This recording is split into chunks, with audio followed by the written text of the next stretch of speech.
안녕하세요. 저는 60대 할머니입니다. 저는 최근 저조차도 믿을 수 없는 신기한 일을 경험하게 돼 사연까지 보내게 됐습니다. 이날쯤 되면 아침에 눈만 떠도 다행이다 싶어요. 몸도 여기저기 하나둘 고장나서 안 아픈 날이 별로 없거든요. 거기다가 자식들도 둘 다 독립해 나가서 살다 보니 부모로서 더 걱정돼요. 밥은 잘 챙겨 먹는지, 직장에서 별일은 없었는지 마음이 놓이질 않습니다. 그러다 보니 밤에 자려고 누우면 오늘 하루도 평소와 다름없이 큰일 없이 지나가면 그게 오늘도 잘 살았다 싶어요. 대단한 일이 있어야 좋은 하루가 아니라 별일 없이 하루가 지나가면 그게 좋은 하루다 싶더라고요. 사실 요즘에와 세월이 좋아요. 크게 힘들이지도 않고 동네 슈퍼나 시장만 가도 반찬에 찌개까지 다 팔아서 하나 두 개 사다 먹으면 그만이고, 애들 얼굴 보고 싶으면 굳이 만나지 않아도 핸드폰으로 전화만 걸면 얼굴도 볼 수 있으니까요. 저는 가끔 따뜻한 방에 누워 멍하니 텔레비전을 보고 있다 보면 내 팔자가 언제 이렇게 폈나 신기해요.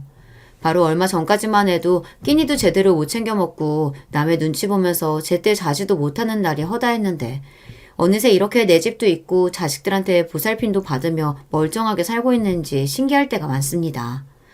옛날 이야기를 하면 자식들은 그게 도대체 언제적 이야기냐고 놀려요. 이제 그만할 때도 되지 않았냐고요. 그런데 제가 생각해도 이상한 게 30년, 40년이 된 일이라도 바로 어제 일처럼 저에게는 생생합니다. 심지어 가끔 자다가 꿈도 꿔요. 분명 다시 돌아가고 싶지 않은 까마득한 옛날 일인데도 마치 다시 시간이 되돌아간 것처럼 그때 모습으로 생생한 꿈을 꿉니다. 저는 지독히도 가난한 집의 첫째 딸로 태어났어요. 부모님은 가진 것도 없으면서 툭하면 그렇게 자식을 낳았습니다. 제 밑으로 동생이 넷이나 있어요. 친정아버지는 대대로 물려받은 땅을 다 날려먹을 정도로 철없는 사람이었고, 친정어머니는 그런 남편을 미워하지도 않고 평생 떠받들고 사는 현모양처였습니다. 그러다 보니 첫째인 저는 곤욕이었어요. 버는 사람은 없고 식구만 많으니 집에는 항상 먹을 게 떨어졌습니다. 아버지는 아침이면 어디를 가는지 나가서 밤이나 돼야 들어왔어요. 가장이라는 사람이 돈을 벌어올 생각은 안 하고 돈을 쓸 생각만 하고 다녔습니다.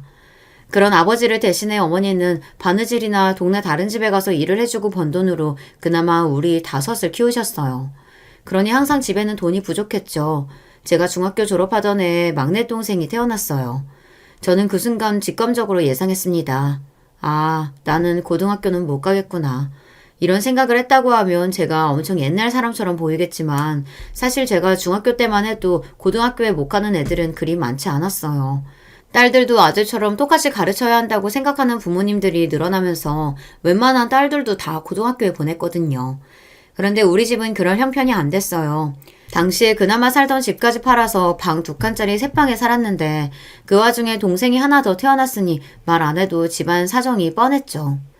아니나 달라요. 중학교 졸업하기 며칠 전에 아버지께서 저를 부르더니 갑자기 짐을 싸라고 했어요. 과수원집 위에 새로 지은 벽들집 있지? 네가 지나가면서 꼭 성 같다고 멋지다고 한 집 말이야. 그 집에서 일할 사람 찾는다고 해서 내가 우리 집에 손 야문에 있다고 추천했다. 아버지는 마치 저에게 좋은 일자리를 추천하기라도 하는 것처럼 신이 나서 이야기했습니다. 동네에 새로 지은 궁전 같은 집이 있었어요. 집이 번듯하니 너무 좋길래 제가 여러 번 말을 한 적이 있었는데, 제가 이런 식으로 그 집에서 살게 될 줄은 꿈에도 몰랐습니다.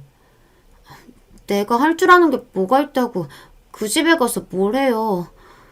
지금 같으면 딸을 남의 집 식모로 팔아먹는 게 무슨 부모냐 소리를 질렀겠지만, 당시에 저는 세상에서 아버지가 제일 무서웠기 때문에 가기 싫다고 제대로 말도 못하고 내가 거기에 가서 뭘 하냐고 괜히 궁시렁거렸어요. 누구는 태어날 때부터 설거지하고 빨래 할 줄 알아서 하니? 그냥 집에서 네 동생들 챙기고 집안일 하듯이 거기 가서도 그대로 하면 돼. 어차피 똑같은 일 하는 거 돈 벌면서 하면 더 좋잖아. 어머니고 아버지고 다 똑같았습니다. 집구석이라고 도저히 살 방법이 없으니 저를 남의 집에 식모로 팔다시피 보내버리더라고요. 제 나이 17살 간 넘자마자 저는 아버지의 말대로 짐을 싸서 집을 나와 그 궁전 같은 집에서 살았습니다. 말이 좋아 상주 도우미이지 하는 일은 그냥 식모였어요. 새벽부터 일어나 아침상 차리고 청소하고 온 집안의 잡다한 일을 하는 거였죠.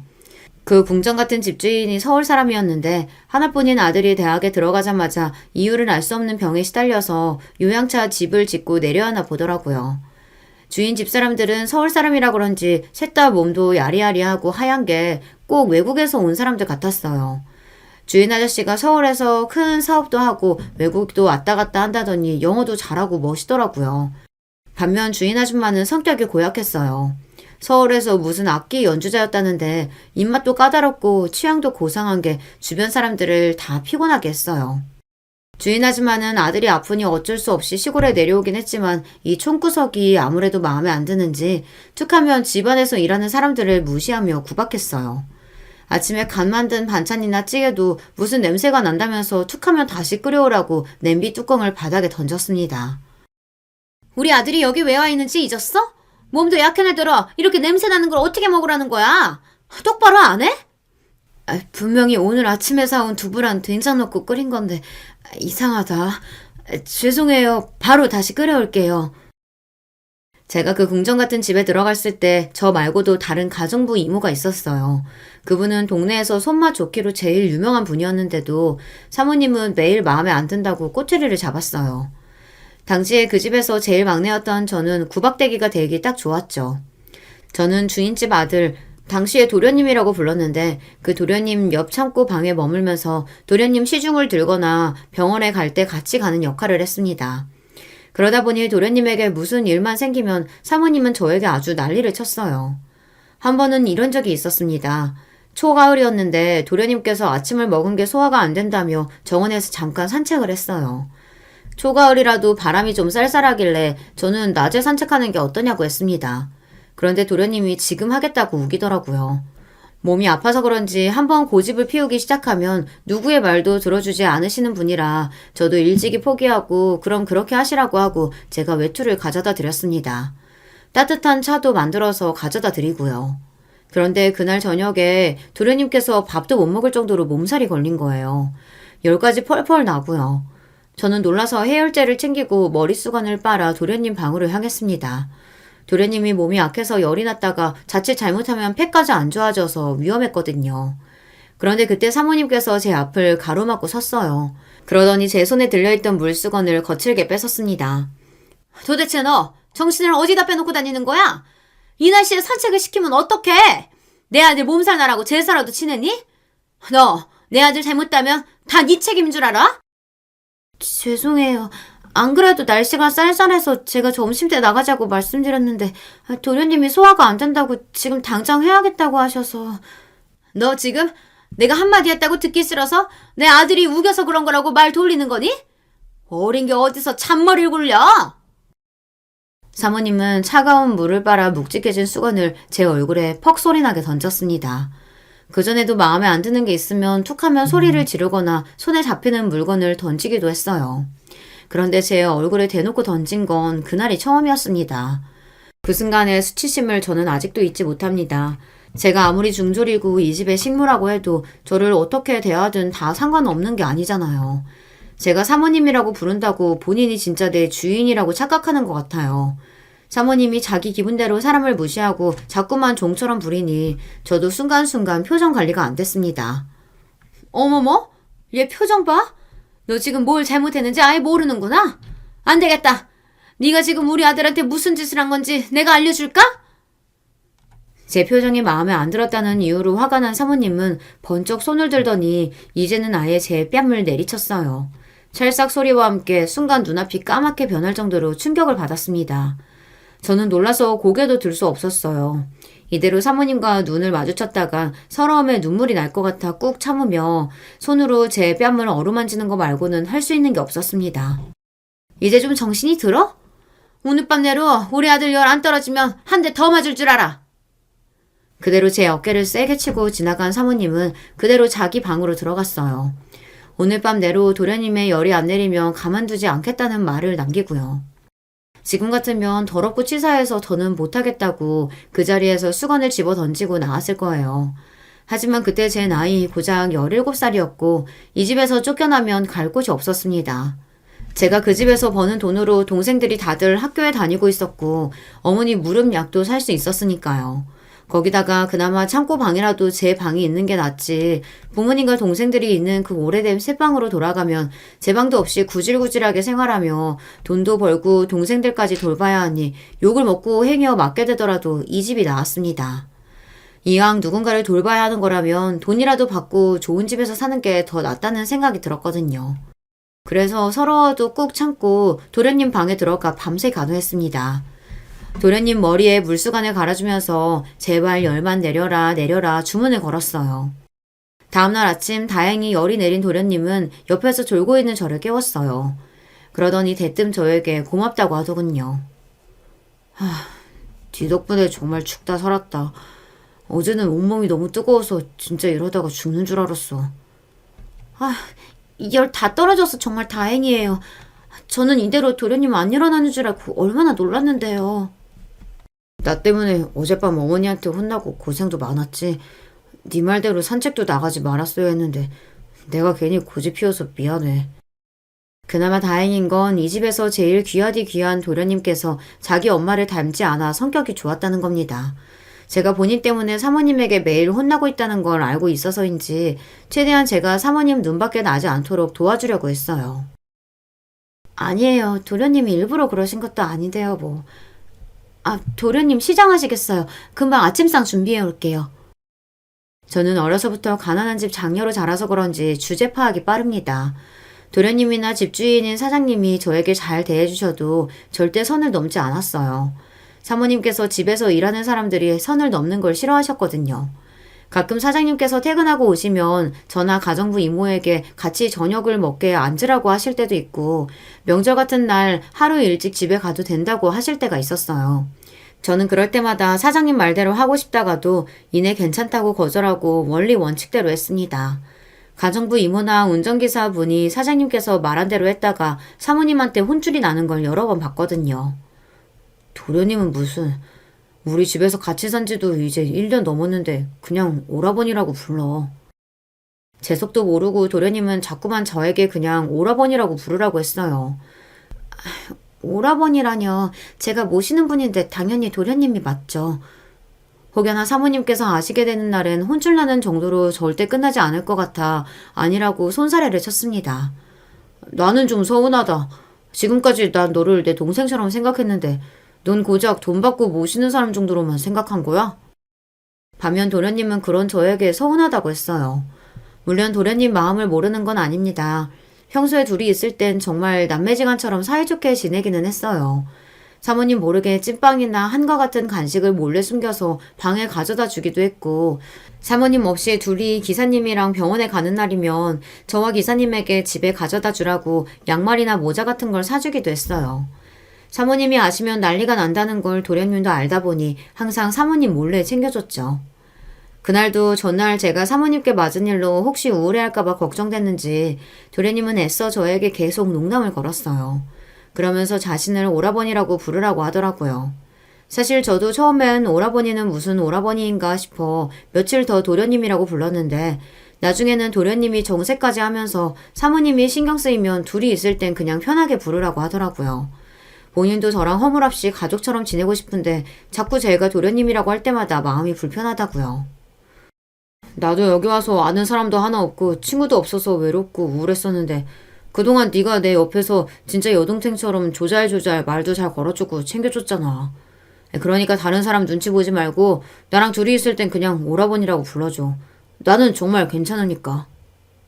호칭이 그렇게 중요한가 싶었었는데 지내다 보니 호칭이 꽤 중요하더군요.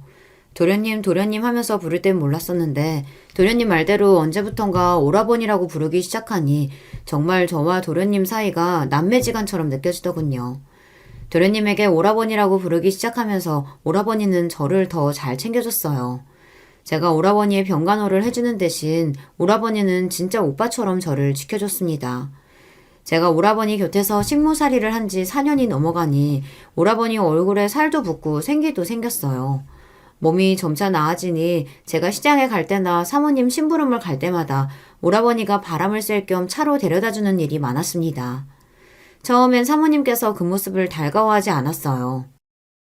아무리 드라이브하는 게 좋아도 그렇지 네가 집에서 일하는 사람 태우고 왔다 갔다 하는 거 보면 동네 사람들이 뭐라고 하겠어? 괜히 좁은 동네에 소문나봐야 좋을 거 없으니까 쓸데없는 짓 하지 말고 집에나 있어. 저와 오라버니의 나이가 몇 살 차이 안 나고 젊은 남녀다 보니 주변에서 괜한 말들을 하기는 했어요. 남의 일이라고 마음대로 떠드는 거 좋아하는 사람들이 워낙 많잖아요. 저와 오라버니가 같이 시장도 자주 가고 병원에도 드나드는 모습을 보고 둘 사이에 뭔가 있는 것처럼 소문이 났습니다. 그러다 보니 사모님은 더 저를 미워했어요. 결국은 저를 내보내겠다고까지 하셨습니다. 안 되겠다. 전현이 주제도 모르고 네 옆에서 날뛰니 내보내고 다른 사람을 구해야지. 말도 안 되는 소리 떠들고 다니고 여기저기 소문내는 사람들이 잘못된 거지. 잘못한 것도 없는 순영이를 왜 내보내요. 내가 누구 덕분에 이만큼 좋아졌는데.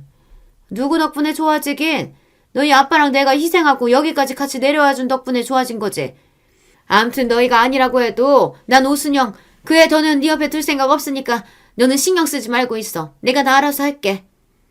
우리가 아니라는데 남들이 뭐라고 떠들든 무슨 상관이에요.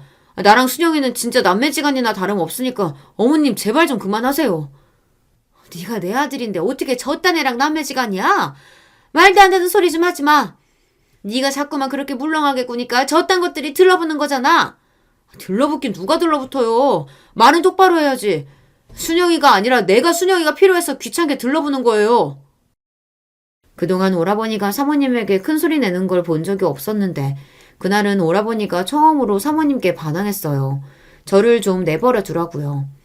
사람들은 안 믿을 수도 있지만 4년 넘게 한 집에 살면서 어느새 오라버니와 저는 정말 진짜 남매처럼 가까운 사이가 됐어요. 어쩌면 진짜 제 동생들보다도 오라버니가 더 가까운 사람인지도 모르겠습니다.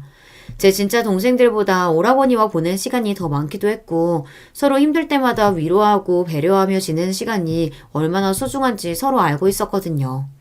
저도 그동안 살면서 누군가에게 위로를 받고 보살핌을 받은 건 오라버니가 처음이다 보니 저조차도 오라버니가 제 오빠라는 착각을 하게 됐어요. 제 팔자가 고작 식모이긴 했지만 저도 모르게 어느새 오라버니에게 의지하고 있었습니다. 저도 집안에서는 항상 첫째라 부담감도 있고 책임감에 힘들 때도 있었는데 오라버니가 저를 챙겨주고 배려해줄 때마다 저에게 뭔가 든든한 오빠가 생긴 것 같다는 착각마저 들었어요. 역시나 사람은 자기 주제를 알아야 해요. 입에 달다고 주제도 모르고 착각 속에 빠져있으면 안 됩니다. 얼마 뒤 저는 궁전 같은 집에서 쫓겨났어요.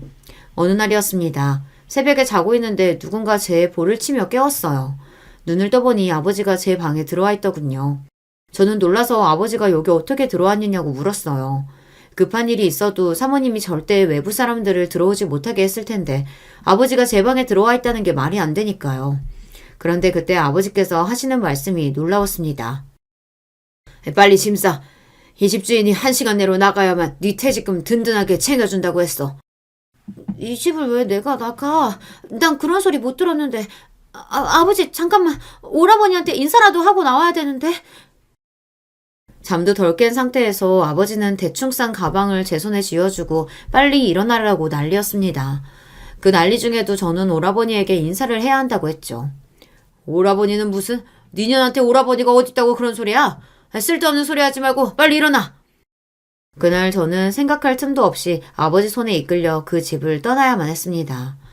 알고 보니 사모님께서 아버지에게 연락해 저를 지금 당장 데려가라고 하셨다고 하더군요. 아들 병도 다 나아서 본인들은 이제 서울에 다시 올라갈 생각이니 지금 당장 저를 데리고 가야만 퇴직금을 두둑하게 챙겨주겠다고 했대요. 퇴직금이 두둑하다는 말 한마디에 아버지는 한달음에 달려오신 거죠. 저는 그 집에 돈에 팔려갔다가 다시 돈에 팔려 돌아오게 됐습니다. 저는 어떻게든 오라버니가 떠나기 전에 인사라도 하고 오고 싶었지만 그럴 수가 없었어요. 아버지께서 그 집엔 다시는 못 가게 감시하기도 했고 며칠 뒤 꾸역꾸역 집을 나와 다시 가보니 그 궁전 같은 집에 있던 사람들이 싹 사라졌더라고요. 그 이후 저는 다시 현실로 돌아왔습니다. 동생들이 고등학생이 되고 나니 집안 사정은 전보다 더 안 좋았어요. 우리 집에 아들이 딱 하나예요. 셋째가 아들인데 걔가 공부를 곧잘 했습니다. 어머니는 그래도 아들 하나라도 대학에 보내고 싶어 하셨어요. 그러면서 저더러 대놓고 동생 학비를 대라고 했어요. 저는 황당해서 제가 무슨 돈이 있냐고 오히려 되물었습니다. 엄마 마음은 아는데 나한테 무슨 돈이 있다고 그 비싼 등록금을 내래. 나 돈 없어. 2년 이거? 너 시집 가려고 적금 들어놓은 거 내가 다 아는데 어떻게 그렇게 돈 없다고 단번에 입을 싹 닦아? 저는 순간 황당해서 입이 쩍 벌어졌습니다. 이 동네엔 비밀이라고는 없나 봐요. 제가 식모살이를 끝내고 나와서 바로 공장에 들어가 취직하면서 같이 일하는 언니들이 시집갈 돈 모은다고 은행에서 적금을 든다고 하길래 저도 따라가서 들은 적금이 있었어요. 결혼 생각이 특별히 있는 건 아니었지만 혹시나 하는 마음에 들은 거죠. 갑자기 저한테 남자가 생겨서 결혼한다고 해도 부모님이 도와주실 리 없으니까요. 그런데 부모님은 그 돈마저 욕심냈습니다. 결국은 그 적금에 든 돈을 셋째 대학 등록금에 썼습니다. 거기서 끝이 아니에요. 몇 년 뒤 부모님께서 막내 등록금 이야기를 슬쩍 하시길래 저는 그 길로 도망치듯 집을 나와버렸어요. 생각 같아서는 부모님이 영영 못 찾는 곳으로 도망가고 싶었지만 그럴 수 없으니 결혼을 해버렸습니다. 당시에 제가 시내 공장에서 일하며 기숙사에서 일했었는데 서울에 있는 공장으로 파견 나온 직원 하나가 저를 마음에 들어 했거든요. 저는 이게 집에서 합법적으로 벗어날 수 있는 유일한 방법이라고 생각해서 바로 결혼했습니다. 그러고는 바로 남편을 따라 서울로 올라왔어요. 그 이후로는 친정을 벗어나 제법 자유로웠습니다. 동생들도 다들 커서 제 앞가림하기 시작하기도 했고 자식복 많은 우리 친정부모님은 착한 동생들이 잘 모셨거든요. 저는 남편을 따라 서울살이를 시작하고 아들과 딸을 낳았습니다. 그때가 제 인생에서 가장 행복했던 시기예요. 남편과 어린 자식 둘을 키우던 그때요. 남편은 저에겐 무뚝뚝한 사람이긴 했지만 자식들에게는 누구보다 자상하고 다정한 사람이었어요. 퇴근하고 오면 애들을 데리고 산책을 다니기도 하고 쉬는 날이면 언제나 아이들과 시간을 보냈습니다. 그때는 한 번씩 오래전 함께했던 오라버니가 떠오르기도 했어요. 당시에 몸이 다 회복됐다고 하기는 했었는데 정말 서울에 올라와서도 건강하게 잘 지내고 있나 한 번씩 생각나기도 했거든요. 그런데 행복도 잠시 제 팔자도 더러운 게 큰아들 중학생 때 남편이 갑자기 죽어버렸어요. 남편 사망 원인은 교통사고였습니다. 퇴근하고 오는 길에 음주운전 차량에 치여 응급실에 도착하기도 전에 사망했어요. 그때는 정말 하늘이 무너지는 느낌이었습니다. 아직 어린 아들과 딸이 아빠를 찾으며 오는데 저는 도무지 뭐라고 말해야 할지 몰랐어요. 앞이 막막하다는 게 바로 그런 느낌이었던 것 같아요. 남편이 죽어서 너무 슬프고 저도 살고 싶지 않은데 자식들 자는 모습을 보면 이것들을 어떻게 하면 좋나 싶어 가슴이 내려앉는 것만 같았거든요. 친정부모님은 힘들게 서울에 있지 말고 고향으로 내려오라고 했어요. 어차피 여자 혼자 애 둘 키운다는 게 말도 안 되게 힘든 일인데 그냥 고향에 내려와서 당신들과 지내며 농사나 지으라고요. 당시엔 너무 힘들다 보니 친정부모님 말씀에 솔깃했습니다. 다 내려놓고 애들 데리고 다시 고향으로 내려갈까 싶었죠. 하지만 제가 그 집에서 어떻게 벗어났는데 지금 당장 죽을 만큼 힘들다고 다시 그 구렁텅이에 들어가나 싶기도 했습니다. 그런데 정신이 번쩍 들 만한 사건이 있었습니다. 친정부모님께서 너무 걱정하시길래 저도 고향으로 내려가는 거에 대해 진지하게 생각했습니다. 그런데 아무리 생각해도 저 혼자만 결정할 수는 없었던 게 아들놈은 공부를 잘하고 딸애는 끼가 많아요. 이런 아이들을 제가 좀 힘들다고 해서 그 시골에 데려가서 썩힐 수는 없었습니다.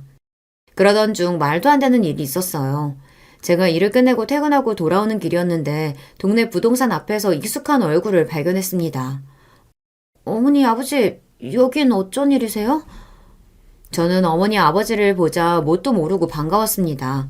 제가 걱정돼서 아이들이라도 봐주시려고 올라왔나 보다 했죠. 그런데 착각도 자유더군요. 부모님께서 올라오신 건 저를 걱정해서가 아니었어요. 어머, 저기 아기 엄마 오네. 아기 엄마, 손님들 찾으면 연락할 테니까 집 좀 잘 보여줘요. 아니, 우리가 지금 당장 내놓겠다는 건 아니고 그냥 요즘 서울은 시세가 어느 정도 하냐고 물어만 본 거지. 아이고, 저는 지금 내놓으면 얼마나 받냐고 물어보시길래 당연히 지금 내놓으려고 하시는 줄 알았죠. 저는 순간 기가 막혀서 말문이 턱 하고 막혔습니다. 알고 보니 부모님께서 제가 아이들과 사는 집 시세가 얼마나 하는지 부동산에 물어봤더라고요. 나더러 고향으로 내려오라고 한 게 설마 내 집 팔아서 꿀꺽하려는 심산이었어? 그제야 친정부모님이 저에게 왜 그렇게 고향으로 내려오라고 했는지 알겠더라고요. 그럼 그렇죠. 지금까지 한 번도 제 걱정을 해본 적이 없으시던 분들인데 남편 죽었다고 안 하던 제 걱정을 할 리 없었죠. 딸, 아무리 화가 나도 그렇지 부모한테 자식 집을 꿀꺽하려고 한다니? 우리가 설마 그랬겠어? 그래 딸, 네가 힘들어서 말은 안 했는데 우리 막내가 글쎄 이혼한대. 귀책사유가 네 동생한테 있어서 위자료도 한 푼 못 받고 쫓겨나게 생겼다는데 작은 방이라도 하나 구해줘야 할 거 아니야. 그래서 지금 나더러 내 집 팔아서 막내 집이라도 구해주라는 거야? 도대체 나한테 왜들 그래? 지겨워 죽겠습니다. 부모라고 있으면 뭐해요. 일찍 과부돼서 애들하고 힘들게 사는 딸은 불쌍하지도 않은지 그 와중에 막내 이혼하는 얘기를 하더라고요. 저는 더 듣고 싶지 않아 그냥 두 분 다 내려가시라고 했습니다. 그리고 제가 연락할 때까지 연락도 하지 마시라고 했어요. 그제야 정신이 번쩍 들었습니다. 제 부모라는 사람들이 저런 사람들인데 하마터면 정신줄 놓고 그 집에 다시 들어갈 뻔했어요. 제가 중학교 간신히 졸업하고 남의 집 식모도 한 사람이에요. 그런 사람이 악착같이 다시 일어나 살다 보면 엄마로서 자식들에게 해줄 수 있는 만큼은 다 해줄 수 있지 않을까 싶었습니다. 저는 자식들을 생각해서 다시 한번 힘을 내 시작해보자 싶었습니다. 그렇게 20년을 꼬박 혼자 키워온 아이들입니다. 지난 20년 동안 안 해본 거 없이 쉬지 않고 돈만 벌면서 살았어요.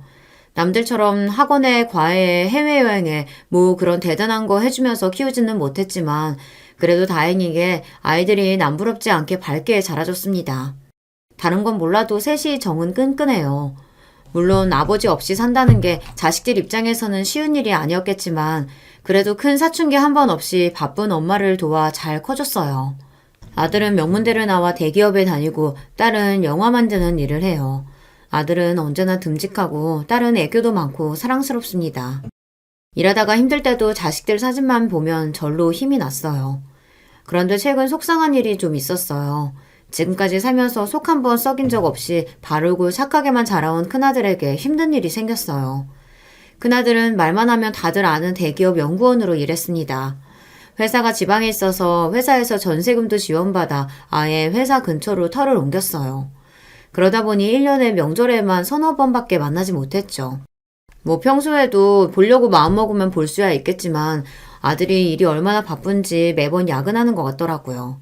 그런 아들이 안쓰러워서 보고 싶어도 쉽게 서울에 올라오라는 이야기를 잘 못했습니다. 그런데 얼마 전 아들이 연락도 없이 갑자기 집에 왔어요. 그런데 무슨 일인지 짐까지 싸서 왔더라고요. 나 당분간 어머니 집에서 지내려고 하는데 괜찮죠? 너무 아무렇지 않은 얼굴로 당분간 내 집에서 지내면 안 되겠냐고 묻는데 순간 가슴이 철렁했습니다. 내 자식은 내가 알잖아요. 내가 걱정할까봐 별일이 없는 것처럼 이야기하는데 애 얼굴에 근심이 가득해 보였어요. 얼굴도 푸석푸석한 게 피곤해 보이고요. 저는 애써 웃으며 휴가라도 낸 거냐고 물었습니다. 무슨 일이냐고 꼬치꼬치 물으면 아들이 더 속상할 것 같아서요. 그런데 그때 아들이 하는 말이 놀라웠습니다. 사실은 엄마, 나 회사 잘렸어. 다시 서울 올라와서 직장도 구하고 집도 구하려면 정신없어서 그때까지만 엄마 집에서 신세 좀 질게요. 아들의 말에 저는 마음이 저렸어요. 내 자식은 내가 제일 잘 알잖아요. 내 아들 녀석이 절대로 회사에서 잘릴 만한 일을 할 애가 아니에요. 어릴 때부터 평생 공부만 하고 취직해서는 일만 하며 쉬는 날도 없이 지낸 앤데 갑자기 잘렸다고 하니 마음이 아팠습니다. 신세는 무슨, 너 있고 싶은 만큼 편하게 있어. 엄마는 영영 너랑 살아도 너무 좋아. 에이, 엄마는 무슨 그런 악담을. 아들더러 장가도 가지 말고 엄마랑 평생 살라고? 아이고, 말이 그렇게 되나? 암튼 엄마는 너랑 살면 좋다는 소리를 한 거야. 알죠. 감사해요, 엄마. 아들 얼굴만 봐도 그동안 얼마나 힘들었는지 알겠더군요. 그래서 더는 묻지 않았어요. 그런데 며칠 후 아들이 먼저 저에게 이야기했습니다. 입사했을 때부터 제 아들 녀석을 괴롭히던 직장 상사가 있었답니다. 크게 눈에 띄게 괴롭힌 건 아니고 일을 제 아들에게 다 떠넘겼나 봐요. 그래놓고 아들이 일을 다 해놓으면 자기가 한 것처럼 위에 보고하고 그런 거죠. 직장 생활 하다 보면 그런 부조리한 일들은 너무도 많다 보니 아들도 참고 넘어갔답니다. 그런데 그 상사가 최근 회사에 큰 타격을 줄 정도의 실수를 한 거예요.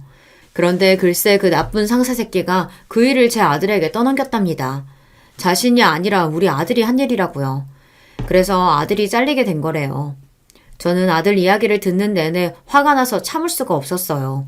도대체 어떻게 생겨먹은 놈이길래 남의 집 귀한 아들 앞길을 막나 해서요. 어떻게든 내가 한 일 아니라는 걸 증명하고 싶었는데 그 나쁜 새끼가 얼마나 철저하게 해놨는지 손쓸 방법이 없더라고. 그래서 변호사도 알아보고 있어. 그 일로 소송까지 가야 해서 변호사를 알아보려고 서울에 올라왔답니다. 저는 억울한 일을 당한 아들에게 뭐라도 도움이 되고 싶어 필요한 게 뭐냐고 아들에게 물었어요. 그런데 아들은 씁쓸한 얼굴로 웃으며 괜찮다고 본인이 다 알아서 할 수 있다고 하더군요. 그 얼굴을 보는데 저도 모르게 순간 눈물이 핑 돌았습니다. 아들의 그 표정을 제가 본 적이 또 있거든요. 20년 전 남편이 갑작스러운 교통사고로 죽고 나서 제가 먹고 사느라 정신이 없었어요. 그런데 어느 날 아들 학교에서 전화가 왔습니다. 아들이 같은 반 애들하고 다퉜다면서 학교에 잠깐 오라고 하더라고요. 그런데 그날 하필이면 딸애가 심하게 구토해서 딸애 간호하느라 새까맣게 까먹고 아들 학교에 못 갔어요. 그날 저녁 학교에서 돌아온 아들을 보고 그제야 생각나서 아들에게 물었습니다. 동생이 아파서 정신이 없어서 학교에 못 갔다고요. 무슨 일로 애들하고 싸웠길래 선생님한테 전화까지 온 거냐고 물었는데 아들이 딱 지금 같은 눈을 했어요. 별일 아니에요. 제가 선생님께 잘 말씀드렸으니까 어머니는 오실 거 없어요. 평소 워낙 성실하게 학교 생활을 하던 아이니 아들 말대로 별일 아니라고 생각했습니다. 그런데 나중에 알고 보니 학교에 일진인지 뭔지 아는 나쁜 놈들이 아들 녀석을 계속 괴롭혔나 보더라고요. 아들이 참다 몇 대 치고받고 싸웠는데 그 일로 학교에서도 그 일진 놈들이 한 짓을 알게 돼서 그 놈들이 정학을 당했답니다. 그런데도 아들은 일절 저에게 말을 안 하고 별일 아니라고만 했어요. 이런 순간이 올 때마다 저는 가슴이 아픕니다. 아들에게 아무 도움이 안 되는 엄마라는 게 서글퍼서요. 남편이라도 살아있고 제가 조금 더 능력이 있는 엄마였다면 아들도 저에게 의지할 수 있었을 텐데 힘들어하는 아들에게 아무것도 해줄 수 있는 게 없다는 게 가슴이 찢어질 듯 아팠어요. 그런데 어느 날이었습니다. 큰아들 일로 다른 지역에 사는 친구에게 도움을 청해볼까 싶어 기차를 타러 가는 길이었어요. 그 친구 남편이 변호사라 상담을 좀 받아볼까 해서요. 그런데 기차역으로 내려가는데 생각지도 못한 사람을 만났습니다. 바닥에 박스를 깔고 몇몇이 바닥에 누워있는데 그중 익숙한 얼굴이 보였어요. 저는 설마 하는 마음으로 아닐 거야 라고 중얼거리며 그 사람에게 다가갔습니다. 그런데 이건 웬걸 허름한 옷차림으로 바닥에 누워있던 노숙자는 다름 아닌 제가 생각했던 사람이 맞더라고요. 오라버니? 오라버니 맞죠? 오라버니가 왜 여기서 이렇게 되셨어요? 내가 분명 아들 낳고 잘 산다는 얘기까진 들었는데 이게 뭐예요? 무슨 일이 있었던 거예요? 그 노숙자는 바로 40년 전 제가 식모살이 했던 집 아들, 제가 그 집에 사는 동안 오라버니라고 불렀던 바로 그분이었습니다. 20년 전인가 오라버니가 늦게 결혼해서 아들을 낳았다는 소리를 전에 같이 일했던 언니한테 분명히 들었는데 이게 무슨 일인가 했죠. 놀란 제가 달려가 오라버니의 손을 덥석 잡고 오라버니가 맞느냐고 눈을 맞추니 오라버니도 저를 빤히 바라보더군요. 오라버니도 분명 저를 알아보는 것 같았어요. 오라버니가 이런 곳에 누워있다는 것도 마음이 아픈데 오라버니 옆으로 소주병이 나뒹굴고 있었어요. 그 모습을 보는데 가슴이 철렁 내려앉았습니다. 오라버니 여기서 이러고 있지 말고 저랑 같이 가요. 우리 집에 가서 제가 따뜻한 밥 차려드릴게요. 저는 도저히 오라버니를 그렇게 두고 올 수 없어서 오라버니의 손을 잡아 끌었습니다. 저랑 같이 가자고요. 그런데 제 얼굴을 보고 씩 웃어 보인 오라버니는 슬쩍 제 손을 놓았어요. 우리 동생 잘 살고 있었구나. 나는 괜찮아. 난 여기가 좋으니까 너는 너 갈 길 가. 가서 잘 살아, 동생아. 순간 저는 울컥해서 눈물이 앞을 가렸습니다. 저에게 동생이라고 부르는 목소리가 40년 전의 오라버니의 목소리와 너무 똑같아서 가슴이 다 아렸어요. 저는 오라버니에게 잠깐만 여기 계시라고 하고는 급하게 주변을 돌아봤어요. 그러고는 눈에 보이는 은행으로 바로 달려갔습니다.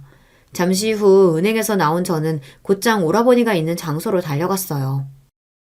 오라버니, 내가 지금은 이것밖에 없어서 우선 이것만 찾았어요. 오늘 날도 찬데 여기서 자지 말고 이 돈으로 꼭 모텔이라도 들어가서 주무세요. 이거 받아요. 이건 내 전화번호니까 오늘 한숨 자고 일어나서 나한테 전화해요. 무슨 일이든 내가 다 도와줄 테니까 꼭 나한테 전화해요. 기차 시간이 다 돼서 더 오래 오라버니와 있을 수는 없었지만 저는 돈봉투와 제 전화번호가 적힌 종이를 오라버니 손에 꼭 쥐어주고 기차를 탔습니다. 저도 돈이 좀 있으면 좋았을 텐데 당장 찾을 수 있는 돈이 100만 원밖에 없어서 100만 원 다 찾아 오라버니에게 줬어요. 남들이 들으면 노숙자한테 무슨 돈을 주느냐고 그래봤자 술만 사 먹을 거라고 하겠지만 술을 사 먹든 뭐를 하든 오라버니에게 주는 돈은 하나도 아깝지 않았습니다. 그 집을 나와 그동안 제가 결혼도 하고 자식까지 낳고 이 정도로 살 수 있는 건 다 오라버니 덕분이었으니까요. 저는 기차를 타고 내려오는 내내 마음이 좋지 않았습니다. 도대체 오라버니에게 무슨 일이 있었길래 그 부잣집 아들이 저꼴로 바닥에 누워 자고 있나 싶어서요. 그런데 그 다음 날 말도 안 되는 일이 벌어졌습니다. 정말 상상도 못한 일이 일어났어요.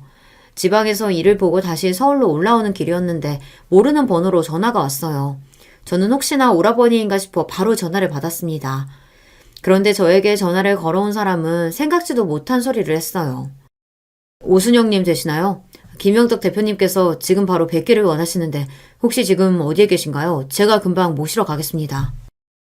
전화를 걸어온 건 오라버니의 비서라는 사람이었어요. 지금 당장 오라버니가 나를 만나고 싶어 한다면서 나를 데리러 오겠다네요. 금방 기차역에 도착할 예정이라고 했더니 알겠다고 하고 전화는 끊겼어요. 그런데 잠시 후 기차역에 도착해 밖으로 나갔더니 말도 안 되게 고급스러운 차 한 대가 저를 기다리고 있었습니다. 왜 그런 차 있잖아요. 드라마에서 나오는 리무진인가 그런 긴 차요. 그 차가 저를 기다리고 있었습니다. 저는 눈이 휘둥그레져서 차에 올라탔어요. 그리고 잠시 후 웬 커다란 건물 앞에 차가 멈춰섰고 오라버니의 비서라는 사람이 저를 에스코트해서 건물 맨 위층까지 올라갔어요. 비서가 안내한 사무실 앞에는 대표실이라고 적혀 있었습니다. 문을 열고 들어가자 안에는 어제와는 전혀 다른 모습의 오라버니가 서 있었습니다. 번듯한 양복 차림에 머리도 말끔하게 정돈되어 있더라고요. 저는 놀라서 말문이 턱 막혔습니다. 그런데 그때 오라버니가 저에게 천천히 다가왔어요. 우리 순영이 놀랐지? 어제는 내가 경황이 없어서 이야기도 제대로 못 나눴네. 이쪽에 좀 앉아. 아휴, 오라버니, 나 지금 꿈꾸고 있는 거 맞죠? 아닌가? 어제 본 모습이 꿈인가? 저는 정신이 없어서 횡설수설 말을 다 더듬었습니다. 그런데 정말 정신이 하나도 없었어요. 지금 내 눈앞에 있는 사람이 제가 아는 오라버니가 맞는데 도대체 어제 본 사람은 누군가 해서요. 놀라게 해서 미안해. 나도 어제 거기서 너를 만날 거라고는 상상도 못했어. 그래도 네 덕분에 내가 정신을 차렸지 뭐야. 고맙다 순영아. 저는 오라버니의 말이 도대체 무슨 말인지 모르겠더군요.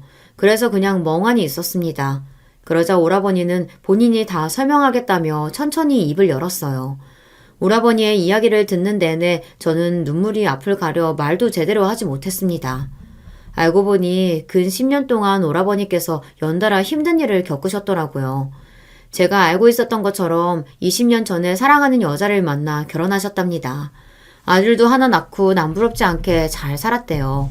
부모님도 연세가 드셔서 다 돌아가시고 회사도 물려받아 정신없이 살았답니다. 그런데 몇 년 전 고등학교에 다니던 아들이 학교에서 쓰러져 갑자기 응급실에 실려갔대요. 그런 일이 처음이라 모두 놀라 병원에 달려갔는데 아들이 이유를 알 수 없는 희귀병에 걸려 치료가 힘들 거라고 했답니다.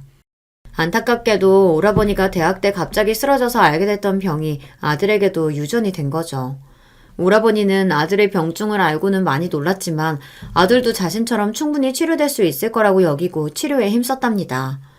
40년 전에도 고친 병을 지금 의술로 고치지 못할 리 없으니까요. 그래서 희망을 버리지 않고 끝까지 아들을 지켜주겠다 약속했답니다. 아들과의 약속을 지키기 위해 오라버니는 회사도 잠시 경영진들에게 맡기고 아내와 시골로 내려가 요양도 하고 미국에 유명하다는 병원도 가서 치료를 받았대요. 그런데 아들의 상태는 생각보다 심각했고 작년 여름 미국에서 치료를 받던 중 쇼크로 사망했답니다. 그때 오라버니와 아내분은 충격을 받아 한동안 헤어나오지 못했다고 하더라고요. 그런데 오라버니의 회사에 일이 생겨 급하게 한국에 혼자 들어오게 됐는데 미국에 혼자 있던 아내분께서 견디지 못하고 안타깝게도 스스로 목숨을 끊었답니다. 그 일로 오라버니는 큰 충격을 받아 지난 1년 동안 폐인처럼 살았대요. 회사고 뭐고 다 내팽개치고 길거리만 배회하며 정신이 나간 사람처럼 돌아다녔답니다. 오라버니를 걱정한 비서진들이 매일같이 쫓아다니며 병원 치료를 권유해보고 약도 먹어보고 병원에 입원해 치료도 받았었는데 우울증이 나아지지 않았대요. 그런데 어제 말도 안 되는 우연으로 저와 만나고 나서 정과는 다른 새로운 기분을 느꼈답니다. 몇십 년 만에 꼭 만나고 싶었던 저를 만난 것도 너무 신기하고 기적 같았는데 진심으로 자신을 걱정하며 돈봉투와 전화번호를 건네던 제 모습에 감동을 받았대요. 사실 아들 그렇게 되고 아내까지 내 곁을 떠나고 나니 나 혼자 이 세상에 남아서 살아봤자 뭐하나 그런 생각이 들더라. 어제가 아들 생일이었어. 그래서 이번 아들 생일 지나면 나도 아들과 아내 따라가야겠다 마음먹고 있었는데 네가 운명처럼 내 앞에 딱 나타난 거야. 그 순간 알겠더라. 아들과 아내가 너를 나한테 보내줬다는 걸. 40년 전에도 내가 네 덕분에 살았잖아. 내 목숨 살려준 네가 버젓이 있는데 내가 내 목숨을 스스로 어떻게 끊을 수 있겠어? 오라버니에게 듣고도 저는 믿기지 않아 어안이 다 벙벙했습니다. 글쎄 어제가 오라버니의 아들 생일이었대요. 아들과 아내를 잃고 뼈까지 다 타버릴 슬픔에 견디지 못한 오라버니는 어젯밤 스스로 목숨을 끊으려고 했답니다. 그런데 말도 안 되게 제가 오라버니의 앞에 떡하니 나타난 거죠. 그래서 오라버니는 마음을 바꾼 거예요. 누구도 고치지 못한다고 했던 병도 저와 함께 이겨냈던 사람인데 허망하게 스스로 목숨을 끊는다는 게 스스로 용납할 수 없었답니다. 그래서 비서에게 연락해서 저를 다시 보고 싶다고 한 거예요. 세상이 다 끝나버렸다고 생각한 순간 언제나 제가 나타나줬으니 이번에도 저를 믿고 살아보고 싶다고요. 오라버니의 이야기에 저는 오열을 했습니다.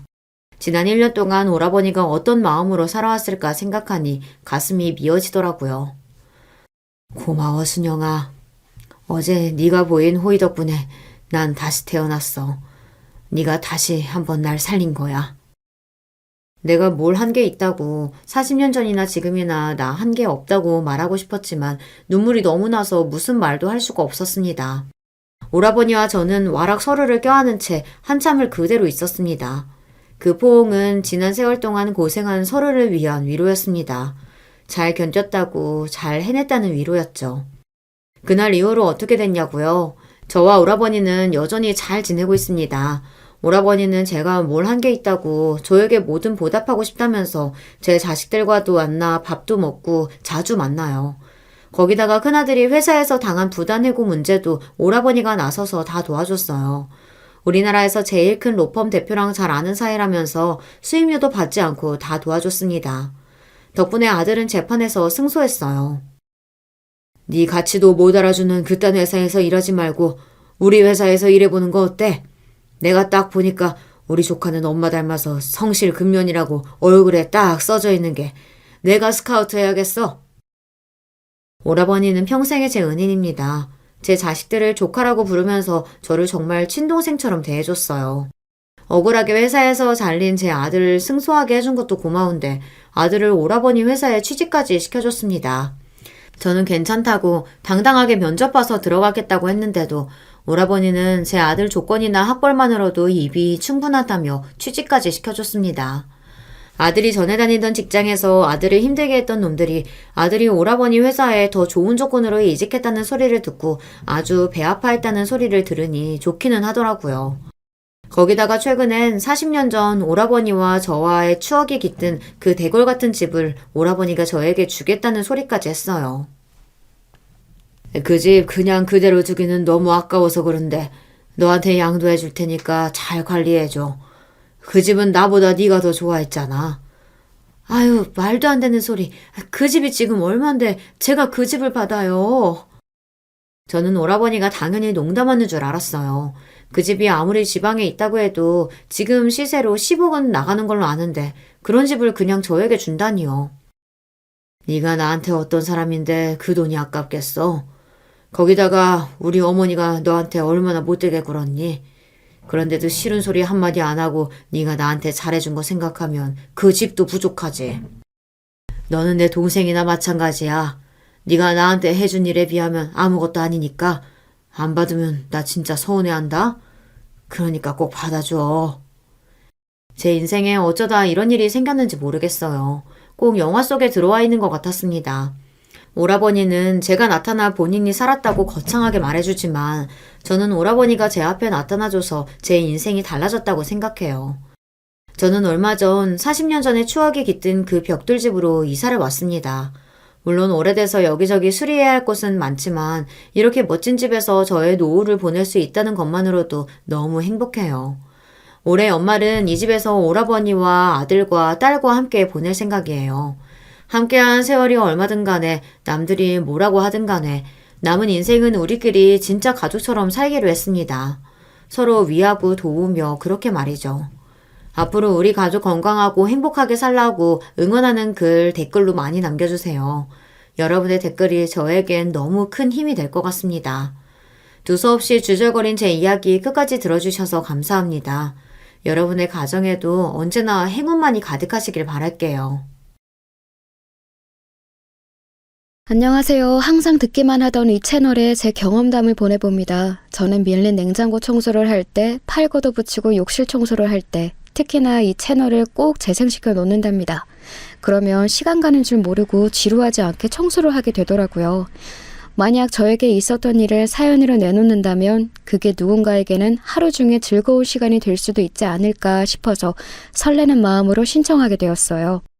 저는 어쩌다 보니 시댁 집안의 맏며느리로 시집을 간 사람이에요. 남편이 삼형제 중에서 장남인데 실질적으로는 총 4형제라고 할 수 있습니다. 한 명은 남편의 사촌인데요. 집안 사정이 있어서 이 집 식구가 됐죠. 아무튼 이 사촌 형제까지 합쳐서 4형제인 건데요. 첫째인 남편은 공고를 나왔어요. 공업고등학교 다들 뭔지 아시죠? 거기를 나왔는데 남편이 원래는 공부 잘했었다고 해요. 그런데 중학교 재학 중에 그만 무서운 병에 걸리고 말았던 겁니다. 여러분 혹시 중2병이라고 들어보셨나요? 사춘기에서 겪을 수 있는 병 중에 가장 끔찍한 병이라고 하더군요. 나도 모르게 어느새인가 중2병에 걸렸는데 갑자기 세상의 부조리를 비난하고 싶어졌어. 그리고 어른들이 만든 사회의 틀에 맞서고 싶어졌지.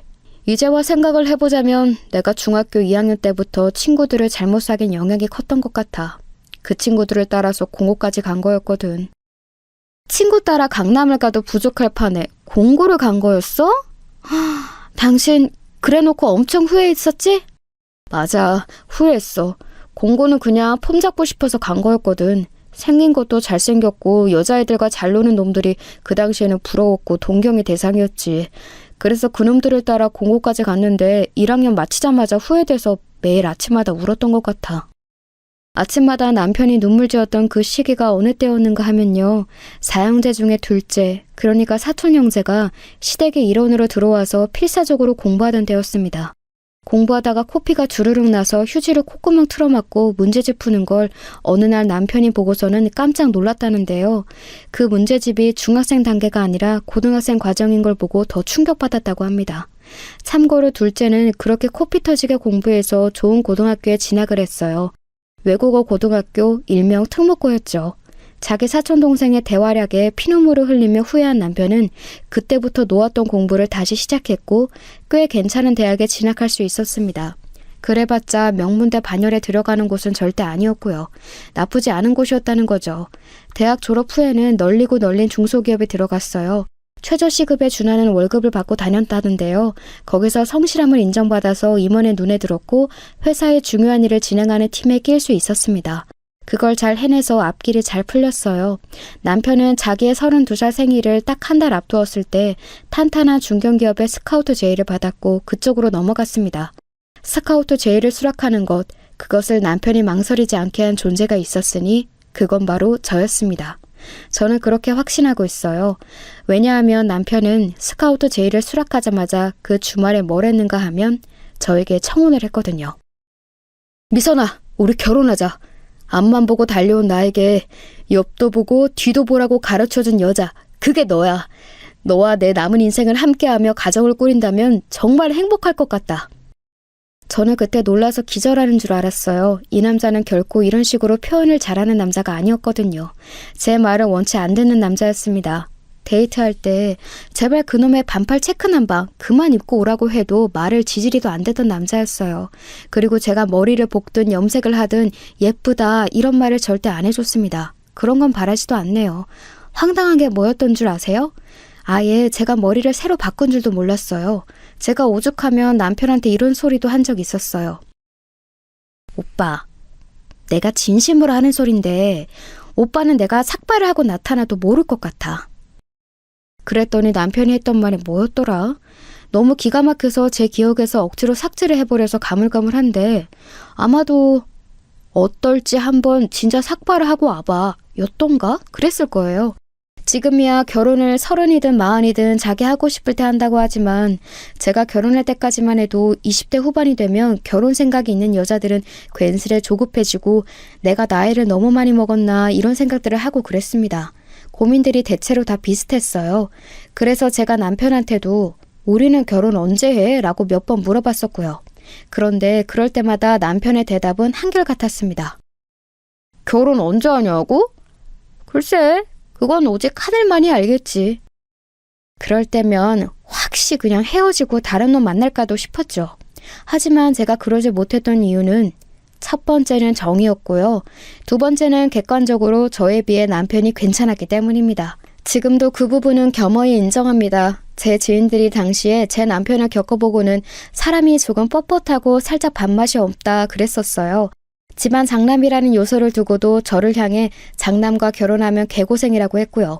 하지만 시댁이 경제적으로 전혀 부족하지 않고 동생들이 잘 나간다는 것을 알고 나면 저를 보면서 너 봉잡았구나 라고 말을 바꿨습니다. 저는 노골적으로 표현을 해보자면 소위 흙수저 출신이었기 때문이에요. 흙수저라는 단어는 처음 접했을 때 제 힘들었던 과거가 떠올라서 심장이 막 아프게 뛰었었네요. 제가 초등학교 들어가기 전인 6살 때 집안이 폭삭 망했고요. 정말 구질구질하게 살았다가 제가 중학교 1학년 때 친정부모님이 철지부심하여 사업이라는 걸 시작하셨습니다. 기대가 컸죠. 그런데 그게 또 아주 기가 막히게 폭삭 망했어요. 단숨에 그곳으로 올랐죠. 그곳이 어디겠어요? 빚더미 위였죠. 그리고 그 빚은 제가 24살이 되던 해에 다 갚았습니다. 남들 같으면 4년제 대학 졸업하는 나이가 24살이에요. 하지만 저는 남들이 대학 다닐 때 직장 다녀서 빚 갚는데 이바지를 했습니다. 25부터 그나마 숨통 트여서 살았네요. 형편이 가난하면 짜증이 늘어나는 것을 여러분 중에서 아시는 분이 계실까요? 별것 아닌 것에도 사람이 얄팍하게 굴게 되고 심적으로 여유가 없고 매사에 너그럽지가 못합니다. 저는 빚 다 갚고 나서 이제 폼나게 사회생활을 해볼 차례라고 여겼는데요. 티 없이 맑게 자란 사람들을 겪을 때마다 혼자 속으로 비참해 죽는 줄 알았어요. 내 인생이 이제 벼들일만 남았다고 생각했는데 애초에 인생에 찬란하게 벼만 들어온 사람들이 이렇게 많았구나. 해맑은 것 좀 봐. 찢을 대로 찢은 나는 영원히 따라잡을 수 없는 사람들이야. 그래서 기껏 이제 빚도 다 갚았건만 웬 우울증이 찾아왔습니다. 남들과 비교하니까 끝도 없더라고요. 내 인생은 왜 찬란하지 못했을까 그게 서글펐고요. 절망의 땅굴만 한없이 파고 있던 저에게 그때 친정언니가 말해왔습니다. 미선아, 너는 잘하고 있는 거야. 너만큼 대단한 애도 나는 드물다고 봐. 너처럼 야무진 사람 은근히 없다. 됐어. 그런 위로 따위 필요 없어. 나는 출발선부터 글러먹은 것 같고 외면과 내면 모두 별로인 것 같아. 밝은 척, 씩씩한 척, 사교적인 척하는 내가 구질구질해. 샤넬 짝퉁 지갑 사서 들고 다니는 내가 창피하다고. 그거 살 때는 나도 이제 샤넬 생겼어 라고 생각했었는데 가만 보니까 이게 무슨 소용인가 싶어. 어차피 나는 진품을 살 수 없는데 그냥 내 처지가 우습기만 하고 바보 같아. 너를 왜 바보라고 생각해? 야, 짝퉁 시장 규모가 얼마나 큰 줄 알아? 짝퉁 사는 사람 많아. 그거 샀다고 해서 네가 바보가 아니야. 언니, 나 짝퉁 지갑 사는데 15만 원 줬어. 암만 해도 내가 바보가 맞는 것 같아. 정교한 거라서 15만 원이면 싼 거라고 판매자가 그랬는데 내가 속은 거지. 눈탱이 맞은 거야. 실밥 다 튀어나온 짝퉁을 15만 원? 그거 원가 3만 원도 안 하게 생겼어. 비선아, 울지 말고 내 얘기를 들어봐. 너는 앞으로 결혼만 잘하면 장땡이야. 여자 인생 결혼 잘하면 그걸로 되는 거라는 말 나는 개인적으로 너무 싫어하지만 어떻게 보면 틀린 말도 아니더라. 눈탱이 맞은 걸로는 너는 결코 나를 따라올 수 없어. 나를 봐. 네 형부 같은 재활용 불가능한 놈을 만나서 개고생하잖아. 결혼 잘못해서 부모님 가슴에 대못 받고 내 코가 석자라서 부모님을 매번 도와드리지도 못하고 너는 앞으로 아침에 일어나서 한 번, 그리고 자기 전에 한 번 네 형부를 떠올리도록 해. 그러면서 다짐하는 거야. 그런 남자를 피해서 좋은 남자와 결혼하고 밝은 인생 살자. 갑자기 친정언니가 왜 이런 희한한 연설을 하는 걸까 싶어서 아리송했는데 곱씹으니까 틀린 말이 아니었을 뿐더러 묘하게 설득력이 있었어요. 잠깐만, 결혼? 그러고 보니까 나한테 슬슬 결혼 안 하냐면서 남자 소개시켜 주겠다는 언니들이 몇 명 있는데 그럼 소개를 받아볼까? 내가 왜 결혼 생각을 못했지? 솔깃해서 소개를 받아봤고 그 이후로는 연애를 시작했다가 상대의 이상한 면모에 깜짝 놀라서 헤어지는 과정을 반복했습니다. 그러다가 뭔가 지쳐서 이제 누구를 만나고 싶지 않아졌을 때였어요. 외근을 나갔다가 잠시 카페에 들러서 멍하게 앉아있는데 전에 헤어졌던 이상한 놈이 저를 발견하고 다가온 겁니다. 진짜 너무 이상한 놈이어서 헤어졌던 건데 이거 큰일 났다 싶었죠. 아니나 달라요. 그놈이 저한테 다가오더니 다짜고짜 쌍욕을 뱉었고 자기가 와서 만나주지 않으면 가만 안 두겠다고 했습니다. 제가 위기에 처했던 그때 옆 테이블에서 혼자 커피를 마시고 있던 남자가 일어나더니 다가와서 이렇게 말했어요. 여자분이 싫다는 표정 딱 찍고 있는데 그 앞에서 윽박을 질러? 이거 완전히 남자 망신 다 시키는 놈이네? 이상한 놈은 발끈하면서도 자기보다 덩치가 좋은 남자 앞에서는 차마 못 까불더군요. 그대로 주랭랑을 쳤어요. 저는 도움을 준 남자분께 고맙다는 인사를 드렸고 그게 남편과의 첫 만남이었습니다. 사실 제가 적극적으로 들이댔어요. 고마워서 밥 사고 싶다. 고마워서 직접 든 목도리를 드리고 싶다. 고마워서 영화를 보여드리고 싶다. 이런 수작을 끝도 없이 부렸죠. 그래서 사귀게 되었지만 결혼에 꼴이 날 수 있을지는 반신반의였습니다. 그런데 예고도 없이 저에게 청혼을 했던 거예요. 자기가 이제 좋은 곳에 이직하게 되었으니 청혼할 자신감이 넘친다고 그랬습니다. 꿈에 그리던 청혼인데 갑작스럽게 롯데월드의 롤러코스터 대기줄에서 받게 되다니 심지어 저희를 빼고는 남자 중학생 단체였어요. 중학생들이 휘파람을 불면서 놀려대는 가운데 저는 그 청혼을 받아들였습니다. 기쁨의 눈물인지 당황의 눈물인지가 그렇게 흐르더라고요. 시부모님께서는 저의 결혼을 무척 반기셨어요. 저는 제가 환영받을 거라고는 상상도 못했기에 너무 놀랐는데 시부모님께는 그럴 만한 이유가 있었죠. 시아버지께서 근엄하게 하신 말씀입니다. 장남보다 동생이 먼저 결혼해서 은근히 신경 쓰였는데 이제서야 마음이 놓이는구나. 얼른 결혼 날짜부터 잡자. 다름 아니라 형제들 중 셋째가 결혼을 가장 이르게 했던 거예요.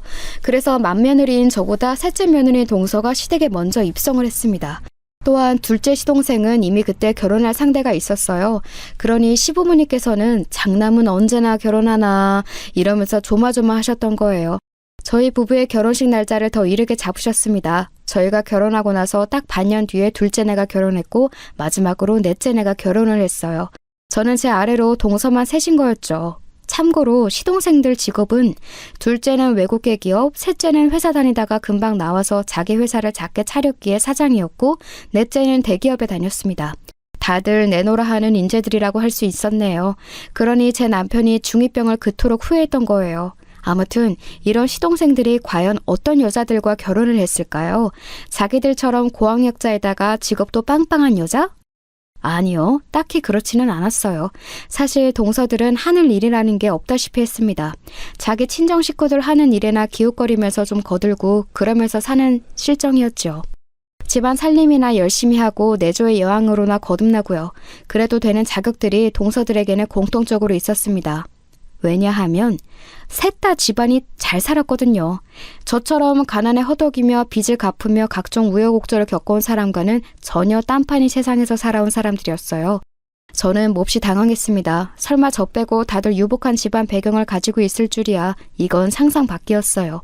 사는 곳들도 그리 멀지 않은 데다가 시부모님께서는 전혀 티를 안 내고 사시고자 하는 겸손한 분들이셔서 그렇지 남편 말로는 부동산을 아주 든든하게 가지고 계신다고 했거든요. 그런 분들이니 딱히 직업도 뚜렷하게 없는 동서들이 시간이나 여유가 나면 시댁에 들러서 시부모님께 열과성을 다했습니다. 그렇기 때문에 시댁이라는 접점이 끊길 수가 없었어요. 자주 안 보고 산다는 선택지가 없었네요. 그런데 기분 탓인가? 동서들이 왜 나를 좋은 말로는 너무 편하게 생각하는 것 같지? 아무리 그래도 내가 집안 장남하고 결혼한 맏며느리인데 자기들하고 똑같거나 오히려 아래급의 사람으로 나를 보는 것 같네. 시간이 좀 지나자 저는 그런 생각을 하게 됐지만 굳이 티는 크게 안 내고 좋은 게 좋은 거라 생각하고 화합을 다지는 것에 목표를 세웠습니다. 남편도 그랬거든요. 잘 나가는 자기 동생들 앞에서 굳이 자기가 무게 잡고 싶지는 않으니까 동생들이 콧대 높게 까불든 말든 너그러운 마음으로 둔다고 했습니다. 저 역시 비슷하게 갈 생각이었죠. 그런데 둘째, 넷째 동서는 괜찮아도 셋째 동서가 문제였습니다. 사람이 되게 깝죽거리는 스타일이더라고요. 제가 가장 먼저 시집 왔으니까 사실상 며느리 설 1위인 거 형님도 아시죠? 어? 아, 그렇구나. 1위. 좋아 보인다. 그래, 동서가 그거 해. 저는 이미 유복하게 자라온 이들에게 열등감과 자격지심을 가져본 역사가 다 있었기에 이제는 이런들 저런들 어떠하리였습니다. 명품이 진품이면 어떻고 가품이면 어떠하냐는 생각으로 부처님 미소를 지어주었더니 처음에는 자기가 위를 선점해서 기뻐하던 셋째 동서가 점차 열받아 하더라고요. 형님의 그럴 때 제일 없어 보이는 거 아세요? 아무렇지 않은 척 하실 때요. 속으로는 나만 친정 백 없어서 쪽팔린다 이렇게 생각하시는 거 뻔한데 겉으로는 상관없는 척 하시니까 보는 사람 입장에서는 너무 웃겨요. 그러면서 정말 푹 파는 소리를 내더라고요. 그런데 옆에서 듣고 있던 둘째, 넷째 동서는 그런 셋째 동서를 나무라기는커녕 방관하듯이 모른 척을 했어요. 그게 뭐겠어요. 자기들도 내심 저 혼자 집안이 빈약하니까 저를 우습게 본다는 거였죠. 어이가 없었는데 유치한 장단에 맞춰주고 싶지 않아서 그냥 피식 웃겨 넘겼습니다. 그러자 셋째 동서가 저를 못마땅하게 째려봤죠. 사실 언제나 늘 항상 저를 날카롭게 째려봤어요. 눈의 가시를 보듯이요. 그걸 시부모님이 계신 자리에서도 잘만 행했기에 제가 참 어떻게 대처해야 할지 난감했습니다. 시부모님께서는 자식들끼리 며느리들끼리 자기 일들은 알아서 하라는 주의셨어요. 어린이 개입하는 걸 촌스럽게 보시는 듯 했습니다. 거드름 잘 피우는 자기 동생들을 제 남편도 너그러이 두는 마당에 제가 당최 뭐나 된다고 동서들에게 대체 무슨 명목으로 기강을 잡겠어요. 화딱지 나는 일은 친정언니와 통화하면서 풀어버리고 그저 물 흐르는 대로 살고자 했습니다. 그러다 보니 사실 시댁에서는 서열 정리라는 게 옳게 안 돼서 기강이 해이하긴 했어요. 며느리들 중에는 셋째가 혼자 나서서 시부모님께 아양도 떨고 둘째와 넷째를 자기 수족처럼 부리고 첫째인 저를 왕따시키고 모욕 주고 싶어서 늘 안달이고 그랬습니다. 시동생들은 부창부수라는 말처럼 셋째 시동생이 활발하고 드센 편이었는데 둘째도 약간은 만만치 않았네요. 아무튼 멀리서 보면 희극이고 가까이서 보면 비극인 시댁의 현황을 뒤집는 사건은 예기치 못한 지점에서 일어났습니다. 시댁은 캐나다에 친척을 두고 있는데요. 둘째 시동생이 사실은 그 집 아들입니다. 한국에서 살고자 하다 보니 시댁에 들어왔을 뿐이었죠. 아무튼 캐나다 집과 통화를 하시던 시아버지께서 갑자기 며느리들에게 한턱 쏘시기로 한 거예요. 무슨 턱이었냐면 캐나다 여행 턱이었습니다. 내가 가만히 생각을 해보니까 이래저래 바쁘고 힘들다는 핑계로 다 같이 가족여행을 못 가본 데다가 우리 며느리들에게 내가 한 번도 뭘 해준 적이 없는 것 같더구나. 너희들 시어머니는 요새 건강이 안 좋아서 같이 못 가니까 어디 한번 너희들끼리 자유를 만끽하면서 여행이라 다녀와라. 난데없이 엄청난 제안이 떨어진 거예요. 여자들끼리 사이좋게 다녀오라고 하셨어요. 시아버지께서 추천해 주신 갑작스레 성사된 캐나다 여행을 마다할 사람은 아무도 없었습니다. 아버님, 카드는 제가 받을게요. 제가 청문하는 것에 혹시 의의 있으신 분 없죠? 그리고 셋째 동서가 나섰습니다. 그런 걸 가장 잘 알고 도맡아서 진행할 자신이 있다고 하니까 전적으로 맡기겠다고 했어요. 급하게 결정된 여행이었기에 단연 가장 먼저 이루어져야 할 것은 비행기표 예매였지요. 언제나 예매를 하려나 속으로 궁금해하고 있었는데 셋째 동서한테 먼저 아무 얘기가 없어서 결국은 먼저 연락을 해봤습니다. 아, 형님, 제가 연락을 드리려던 참이었는데 그 짧은 새를 못 참으시고 먼저 연락을 다 주셨네요. 좀만 기다리시지. 너무 궁금해서 연락을 해봤어. 표부터 예매를 해야 진행이 될 텐데 계속 아무 말이 없으니까 더 기다릴 수가 있어야지. 예매 다 해놨고요. 지금 바로 형님 카톡으로 형님표 예매 내역 전송해 드릴게요. 아, 그런데요. 자리가 다 따로라서 옆에 못 앉아갈 것 같아요. 그 이야기를 들었을 때 저는 출발까지 기간이 썩 많이 남지 않았기 때문에 자리들이 다 빠져서 그런 줄로만 당연히 그렇게 생각했었습니다. 대수롭지 않게 여기고는 수고했다, 고맙다고 인사까지 해준 후에 제 표를 확인했었지요. 가장 일반적인 등급 다들 뭔지 아시죠? 이코노미요. 저는 그 이코노미 일반석이었어요. 보고 나서 아무렇지도 않았습니다. 그런데 문제는 예매자 본인인 셋째 동서는 물론이고 나머지 동서들까지 전부 1등석 퍼스트 클래스라는 점이었어요. 둘째 동서가 자기 SNS에 자랑하겠다고 1등석표 예매 내역을 일부 가린 사진을 올린 걸 보고 알았네요. 기가 찼죠. 제가 둘째 동서에게 나는 일반석이다 그랬더니 당장에 그럴 리가 없을 텐데요 라며 놀라더라고요. 그래서 범인에게 연락을 해봤습니다. 셋째 동서가 처음에 변명하기를 자리가 없어서 그랬다네요. 1등석에 저까지 앉을 자리 수가 부족했다는 겁니다. 아, 죄송해요. 분명히 마음씨 넓은 형님이라면 아래 동서들에게 너그러이 1등석 자리를 양보하실 분이라고 생각해서 제가 멋대로 판단하고 그렇게 해버렸네요. 너무 어이가 없었지만 이미 가기로 한 여행, 시작 시점부터 괜히 초를 치지 말자 싶어서 그냥 입을 다물었습니다. 이런 기회에 1등석 타보고 싶어서 환장한 사람으로 비치고 싶지 않았던 게 솔직한 제 심정이었고요. 1등석에 자리가 더 없다는데 뭘 어쩌겠나 싶었습니다. 아쉬운 마음을 달래며 제가 문득 예매처 사이트에 직접 한번 들어가 보았어요. 그랬더니 이게 웬걸요? 기분 나쁜 반전이 저를 기다리고 있었어요. 아니 이게 대체 뭐야? 1등석에 지금 예매 가능한 자리가 2개가 남아있잖아? 혹시나 잘못 확인했나 싶어서 몇 번이고 봤지만 정말이었습니다. 제가 셋째 동서에게 연락해서 그 사실을 알렸더니 조금도 놀라지 않고 누가 취소했나 보네요 라고 했습니다. 제 자리를 일반석으로 취소하고 1등석으로 할 수 있는지 자기가 알아보겠다고 그랬어요. 당연히 할 수 있는 문제를 가지고 말을 참 거창하게 한다고 속으로만 저는 그렇게 생각하고서는 셋째 동서의 연락을 오매불만 기다렸습니다. 그런데 그날 저녁이 되고 그 다음 날이 되어도 심지어는 거기서 하루가 더 지나도 연락이 없는 거예요. 셋째 동서가 알아서 잘 해줬거니 싶었지만 불안해서 예매처에 들어가 봤더니 1등석은 이제 다 나간 상태였습니다. 제 자리를 1등석으로 해줬다는 것으로 이때 생각했었죠. 그러니까 1등석이 이제 남아있지 않은 거라고 여겼어요. 하지만 셋째 동서는 다음과 같은 말로 제 뒤통수를 아프게 만들었습니다. 아, 형님, 그게요.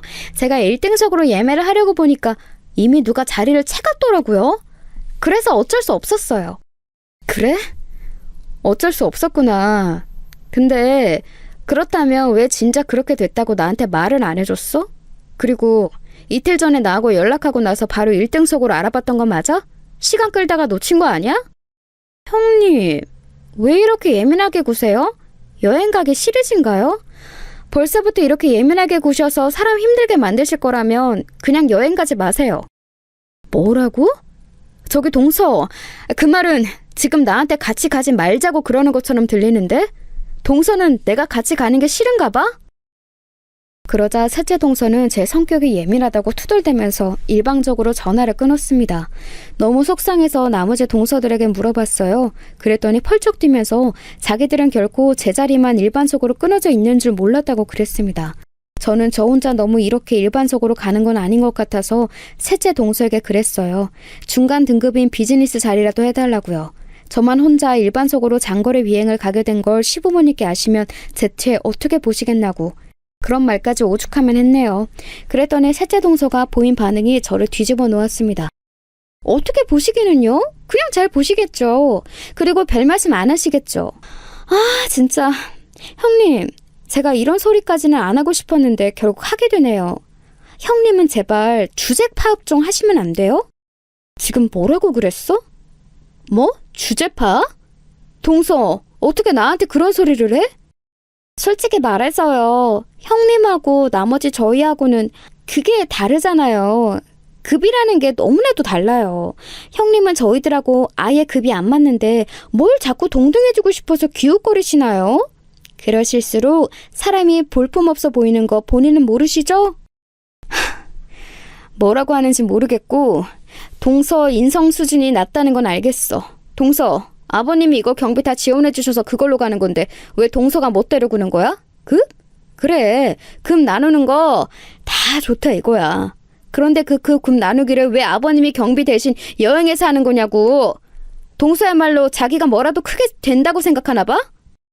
네, 적어도 형님보다는 뭐 되는 사람 맞아요. 객관적으로 그렇잖아요. 뭣도 안 되는 형님께서는 이제 아버님께 쪼르르 가서 이르실 건가요? 에이, 설마 그러실 건 아니죠? 저 같으면 그냥 얌전히 주제 파악하고 일반석에 앉아서 가겠어요. 언감생신, 그렇게라도 잘난 동서들하고 캐나다 여행 가는 거 감지덕지로 여기셔야죠. 그러면 될 것 같기도. 하여간에 말 한 번 더럽게 많아. 지금 끝에 덧붙인 그 말은 뭐야?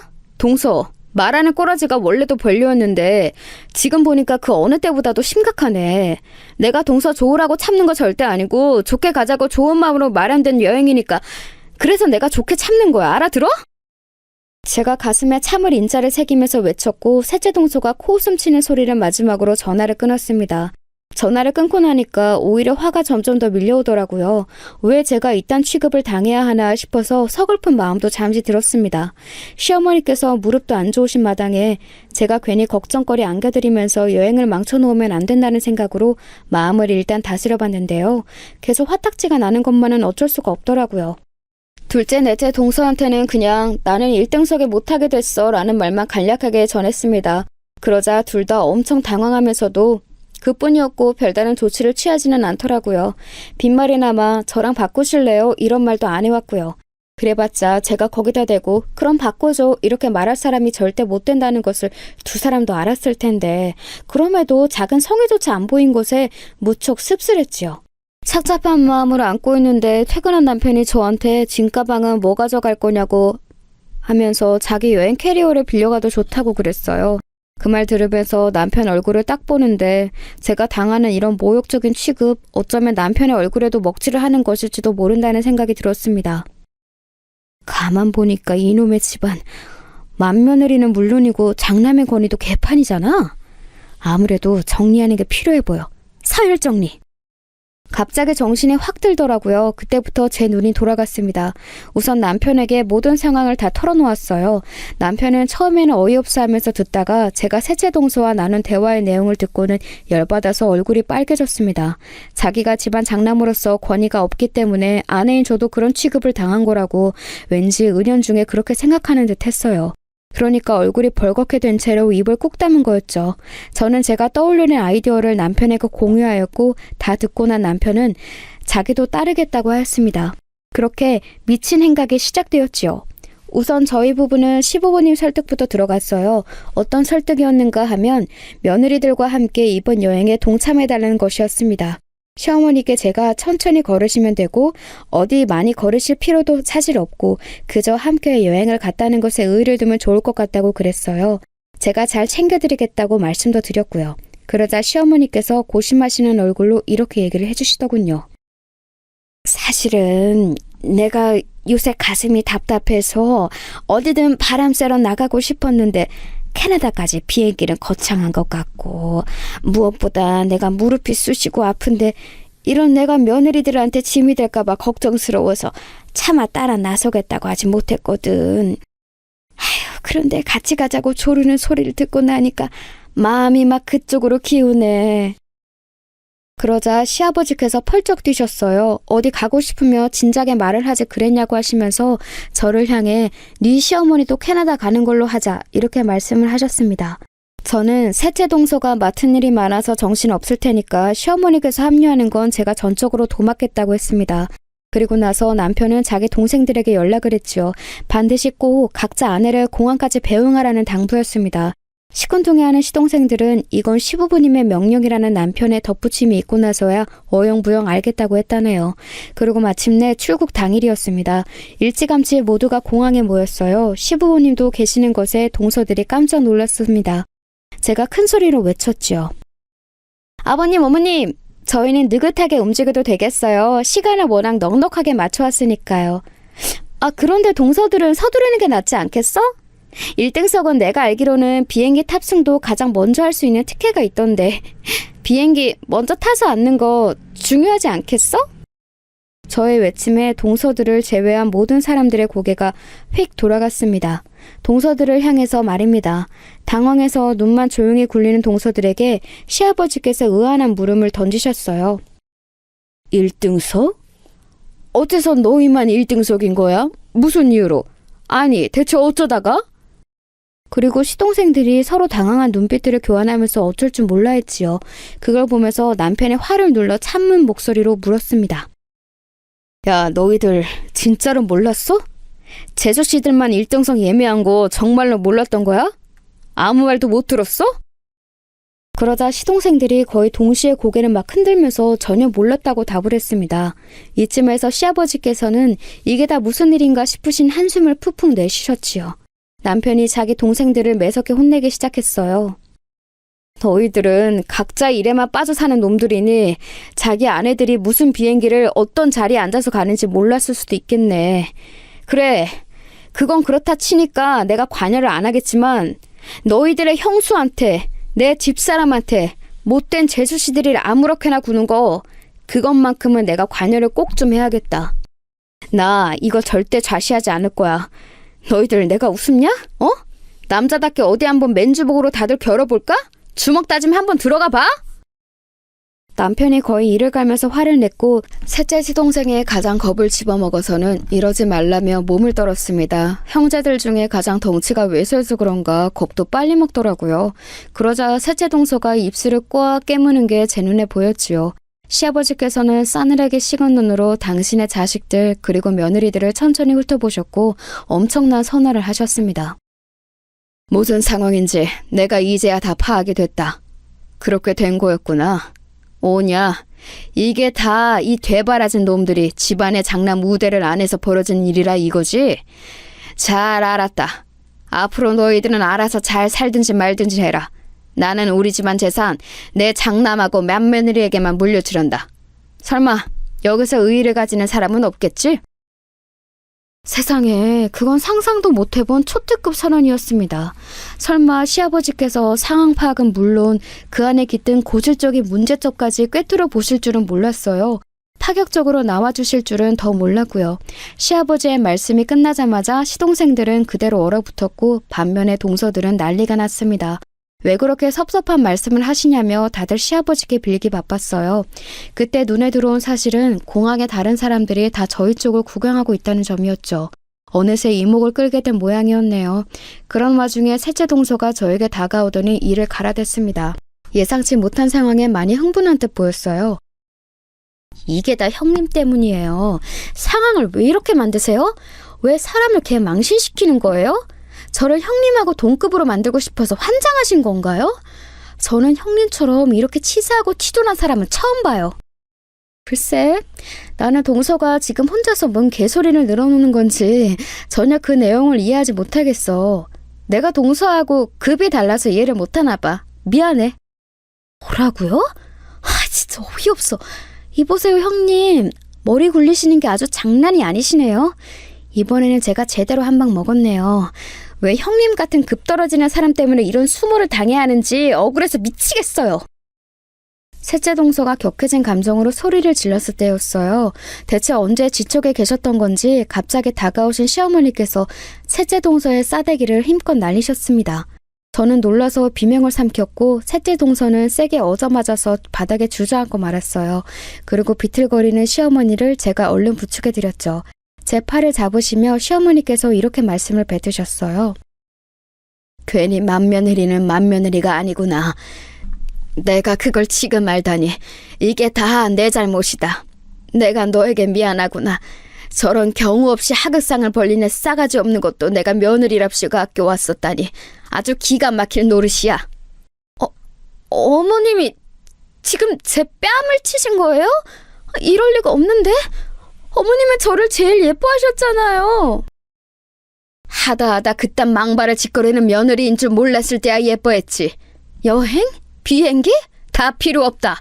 너희 새끼리만 떠나. 우리는 안 갈 테니까. 1등석인지 1등 등신석인지 하는 거 너희들끼리 실컷 잘 타고 가라. 동서들을 향해 말씀하신 시어머니께서 돌아서셨고 그 곁에는 부축을 해드리는 제가 있었습니다. 슬쩍 뒤를 확인했더니 동서들의 안색은 거의 진흙빛이 되어 있었어요. 시동생들의 굳어진 표정은 말할 것도 없었고요. 시부모님과 저희 부부가 주차장을 향해서 걸어갈 때 저 중에서 아무도 따라오는 사람이 없었다는 게 놀라울 따름입니다. 한 번 더 그쪽을 확인했던 남편이 말하기를 자기들끼리 옥신각신하느라 정신이 빠져 보였다네요. 주차장에 다다랐을 때 저는 시부모님을 향해서 고개와 허리를 숙였고 정중하게 사과를 드렸습니다. 심리를 끼쳐드려서 정말 죄송합니다. 이런 일로 두 분을 번거롭게 만들어드린 것도 너무 죄송하고요. 막상 이렇게 되고 나니까 제가 너무 단편적으로만 생각을 했던 것 같아서 부끄럽습니다. 아버님, 어머님, 제가 면목이 없어요. 솔직히 말해서 뒤늦게 민망함이 밀려온 것도 있었어요. 저로 인해 시부모님께서 괜히 스트레스 받으실 일만 생기신 것 같았네요. 그때 시부모님께서는 절대 아니라고 힘을 주어 말씀해 주셨습니다. 그렇게 생각할 것 없다. 집안 꼬라지 한번 저열하게 돌아가는 것을 내심 읽고 있었음에도 대수롭지 않게 애써 넘기려고 했던 적이 한 번도 없었는가를 스스로에게 물어보자면 나는 떳떳하지가 못하다. 집안의 어른으로서 내가 부족하고 내가 잘못이었지. 나도 마찬가지구나. 신세대 며느리들에게 걸맞은 요즘 시어머니 같은 게 되고 싶어서 괜한 참견을 안 한다는 게 그만 오만방자하게 흐트러진 분위기를 불러오고 말았어. 자식들의 일은 자식들끼리 자유롭게 해결하는 것이 능사라고 생각했었는데 이제 보니 그것도 아니었던 것 같네. 아휴, 나이 먹고 자식들 다 키워놓고 할머니가 되어도 왜 이렇게 신경 쓸 게 많고 머리 아픈 일이 많은 건지. 시어머니께서는 무척 피곤해 보이셨고 남편이 얼른 차에 태워드렸어요. 그런데 가만 보니까 눈빛에서 왠지 모를 결의를 뿜어내고 계셨더라고요. 시아버지께서는 시어머니와 짧게 무슨 대화를 나누시더니 지체 없이 어딘가로 전화를 거셨습니다. 그곳은 바로 캐나다였죠. 난데 이따 공항으로 마중 나올 필요 없어. 그때 남편이 저에게 속닥거렸어요. 과연 동서들이 이 상황에서 자기들끼리만 캐나다를 갈 것 같지는 않다는 거였죠. 저는 섣불리 화가 날 수 없어서 머뭇거렸는데 저희 대화를 들으신 건지 시어머니께서 이렇게 혼잣말을 하셨습니다. 제정신이 안 박혔으면 기어이 비행기를 타겠지. 과연 어땠을까요? 동서들은 기어이 그 비행기를 탔습니다. 네, 1등석을 타고 캐나다까지 날아갔어요. 기껏 성사된 캐나다 일정을 버리기는 너무 아까웠고 1등석도 아까웠고 비행기 출발 시간에 점점 다가오고 시동생들 사이에서도 가도 된다 안 된다 의견이 분분하고 이런 마당이니까 동서들이 에라 모르겠다 싶어서 혼비백산 상태에서 탑승 수속을 하러 가버렸다고 합니다. 눈앞에 비행기가 떡하니 있는데 안 타나요? 거기까지 또 가버렸으니 이제 비행기에 올라탈 수밖에 없었죠. 하지만 어떻게 자불안석이 아닐 수가 있었겠나요? 캐나다까지 가는 동안 그 장거리 비행기에서 한숨도 못 잤다고 합니다. 그 좋은 1등석에서도 불편해 죽는 줄 알았던 게 그날의 동서들이었던 거예요. 시동생들 중에서 둘째가 혼자 가면 안 된다 의견이었기 때문에 둘째 동서는 1등석에 앉아 심지어 식은땀까지 흘리면서 최악의 장거리 비행 경험을 했다고 하네요. 그렇게 우여곡절 끝에 도착한 캐나다 공항에서는 개미새끼 한 마리도 동서들을 반겨주지 않았죠. 아무도 마중을 안 나와 있었던 거예요. 그러자 둘째 동서가 얼른 자기 남편에게 연락을 한 겁니다. 그리고 나서야 아무도 자기들의 마중 안 나오기로 했고 이미 자기 남편은 캐나다 친척들에게 죽도록 잔소리를 들었다는 사실을 알게 되었죠. 그걸 옆에서 들은 셋째, 넷째 동서가 바닥에 주저앉았었다네요. 바로 한국으로 돌아왔어요. 한국 가는 표가 어떻게 지하철 환승처럼 맞물리겠어요? 새로 표를 끊고 나서는 공항에서 죽치고 하염없이 기다리다가 돌아왔지요. 귀국한 동서들이 향한 곳은 바로 시댁이었습니다. 저는 그때 시부모님의 연락을 받고서 남편하고 둘이 시댁으로 향했던 거예요. 가보니까 전에 없이 꾀째재한 느낌의 동서들이 인천공항에서 봤던 차림새 그대로 있었고 시동생들 중에서는 셋째만 와 있었어요. 둘째와 넷째는 일 때문에 발목이 잡혔다고 하던데 아마 셋째는 자기 발목을 자르는 한이 있더라도 반드시 왔어야 했을 겁니다. 자기 아내가 사건의 주동자이니까요. 동서들이 시부모님을 향해서 연신 사과 인사를 드렸어요. 넷째 동서는 이미 눈물을 찔끔 보이는 중이었죠. 그 상황에서 바로 죄송하다고 말씀을 먼저 드렸어야 했는데 순서가 잘못되었다는 걸 늦게 깨달았습니다. 죄송해요. 잘못했어요. 그리고 안색이 파래해진 채로 둘째 동서가 자기는 이미 캐나다 집으로부터 오만 욕을 다 들었다는 사실을 밝혔지요. 기가 푹 죽어서 사과를 하던 둘째 동서는 자기 짐가방을 뒤지더니 시부모님께 그리고 저희 부부에게 선물들을 내밀었어요. 그 와중에도 면세점에 들러서 선물을 샀다는 겁니다. 얼떨떨해서 받아보니까 제 것은 명품 브랜드의 화장품 몇 가지였고 남편의 것은 고급 초콜릿 과자였어요. 저희 부부의 취향을 어떻게 딱 맞추기는 했더라고요. 그러자 넷째 동서가 저희 부부에게 한 걸음 다가오더니 빠르게 속삭였습니다. 저도 이거 같이 골랐어요. 같이 면세점 돌면서 고른 거예요. 그걸 들은 셋째 동서가 단박에 눈을 부라리며 분개했습니다. 아니 어쩜 나 몰래 둘이서만 작당해서 면세점을 돌 수가 있어? 나 몰래 그런 것들은 대체 언제 산 건데? 자기들만 상한 빠져나가고 싶어서 얄밉게 구는 것 좀 봐. 어이가 없다면서 이를 갈다가 아차 싶었는지 주위를 황급히 돌아본 후에 고개를 푹 숙였습니다. 이때 셋째 시동생은 진짜 미치겠다는 듯이 손으로 자기 얼굴을 감싸더라고요. 시어머니께서는 그런 셋째 시동생을 보시며 나지막이 말씀을 꺼내셨어요. 형보다 나은 아우 없다는 거 나는 우리 집을 보며 절실히 깨달았어. 누가 더 낫고 말고를 따지는 것만큼 자식들 사이에 도움 안 되는 게 없다는 건 내가 잘 알지. 너무 잘 알아. 그럼에도 네가 눈이 있으면 이 상황을 봐라. 네 아내가 밖에서뿐만 아니라 안에서 새는 바가지 같구나. 이 일을 대체 어쩌면 좋아? 너 앞으로 어떻게 살래? 그러자 셋째 시동생은 조용히 무릎을 꿇었습니다. 옆에서 셋째 동서가 깜짝 놀라더라고요. 그리고 셋째 시동생이 자기한테 입모양으로 뭐해? 라고 말하자 머뭇거리면서 자기도 무릎을 꿇었습니다. 제 쪽을 쳐다보더니 그제서야 저를 향한 사과를 하더군요. 죄송해요, 형님. 제가 생각이 너무 짧아서 형님을 대우해드리지 못하고 배려해드리지 못하고 나쁘게 행동했던 것 같아요. 사과드려요. 제가 잠시 머리가 어떻게 됐었나 봐요. 태도는 공손한데 뱉는 말은 아리송하더라고요. 저는 이 판국에 무슨 가식떨기가 필요하겠나 싶어서 시부모님을 향해 여쭤보았습니다. 혹시 제가 하고 싶은 말을 그냥 해버려도 될지 허락을 받았네요. 그러자 두 분이 동시에 고개를 끄덕여 주셨고요. 제가 셋째 동서의 바로 앞으로 가서 내려다보았습니다. 잠시 머리가 어떻게 된 게 아니라 처음부터 지금까지 쭉 머리가 어떻게 된 것 같은데. 동서, 지금도 속으로 나한테 이를 갈고 있지? 네? 아닌데요? 제 속을 형님이 어떻게 아신다고 그러세요? 동서, 이 자리에서 결정하자. 앞으로 그냥 남남처럼 지낼 것인지 말 것인지. 나는 가식 떨면서 억지로 그렇게 지내는 거 별로 하고 싶지가 않아. 만약에 내 앞에서 싸가지 없게 위아래도 없이 본인의 인성이 박살난 걸 자랑하면서 계속 그런 행동을 할 거라면 지금 이 자리에서 나와 안 보겠다고 해. 딱 결정을 해. 그러면 나도 최선을 다해서 동서를 피해줄게. 그런데 그게 아니라면 앞으로 철저히 나를 손윗사람으로 대해줘야 할 거야. 양자 택일이야. 골라.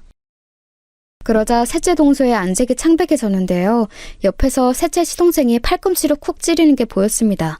팔꿈치로 찔린 셋째 동서가 울컥한 얼굴로 저에게 머리를 숙였습니다. 네, 앞으로는 형님을 손윗사람으로 가장 큰 형님이시라는 거 정확히 인지하고 대해드릴게요. 분란 안 일으키고 얌전히 지내겠습니다. 다시 한번 정식으로 사과드려요. 머리를 다시 들었을 때 살펴보니까 눈가에 눈물이 촉촉히 젖어 있더라고요. 아휴, 그런 걸 보니까 저는 또 왜 마음이 불편해지던지요. 그 사과 받아주겠다고 했습니다. 어처구니 없었던 1등석 사건을 그렇게 막을 내렸어요. 그 이후로는 놀랄 정도로 별일이 없었어요. 무탈한 일상이 이어졌는데요. 확실히 달라진 점이라면 동서들은 물론이고 시동생들이 저를 대하는 태도였죠. 건성으로 굴던 기색들이 사라졌습니다. 남편도 이게 좋은 게 좋은 거지 하면서 자기 동생들에게 양보하고 넘기고 이런 걸 다 때려치우고 나설 때는 확실히 나서게 되었어요. 시부모님께서는 이런 변화에 만족해 하시더라고요. 다행이었습니다. 셋째 동서는 저에게 숙이는 것이 자존심 상하는지 초반에는 뚱하게 있을 때가 잦았는데 인간은 적응의 동물이라고 하잖아요. 시간이 좀 지나니까 자기도 슬슬 익숙해졌는지 저에게 이제 안 까물고 말도 착하게 하고 그렇게 됐습니다. 다만 원체 사람끼리 조합이 잘 맞는 건 아니었으니까요. 셋째 동서와 제가 갑자기 친자매처럼 친해졌다든가 우애가 깊어졌다든가 그런 일은 없었네요. 서로에게 기본 할도리만 잘하는 것, 그것만으로도 족하다고 생각해요. 둘째 동서하고는 꽤 친해졌어요. 1등석 사건 이후로 딱 1년이 지났을 때 둘이서만 제주도 여행을 2박 3일로 다녀왔을 정도면 친한 거 맞죠? 캐나다 여행은 아쉽게도 다시는 가지 않았는데요. 대신 바로 그 밑에 있는 미국에 다녀왔답니다. 오히려 더 좋았죠. 넓은 세상을 보고 오니까 눈이 다 트이더라고요. 안주하며 살기 싫어져서 저는 새롭게 공부도 하고 경력도 쌓기 시작했어요. 현재는 거의 쉬는 날도 없이 카메라 들고 밖에 나가서 작업을 하며 지낸답니다. 좋아하는 것을 찾아서 하기 시작했을 뿐인데 제가 운이 좋은 건지 돈도 따라오기 시작해서 남편이 저에게 마님이라고 부르네요. 자연스레 덩치가 좋은 남편은 어쩌다 보니 요즘 별명이 돌쇠가 되었어요. 마님 곁에는 돌쇠가 있어야 하니까요. 이런저런 일들이 있긴 했지만 결혼에 있어서는 후회한 적이 없으니 어쨌든 제가 결혼은 잘한 듯 싶습니다. 앞으로 더 잘 살아볼 거예요. 제 이야기를 들어주신 여러분의 인생에도 제가 응원을 보내드릴게요.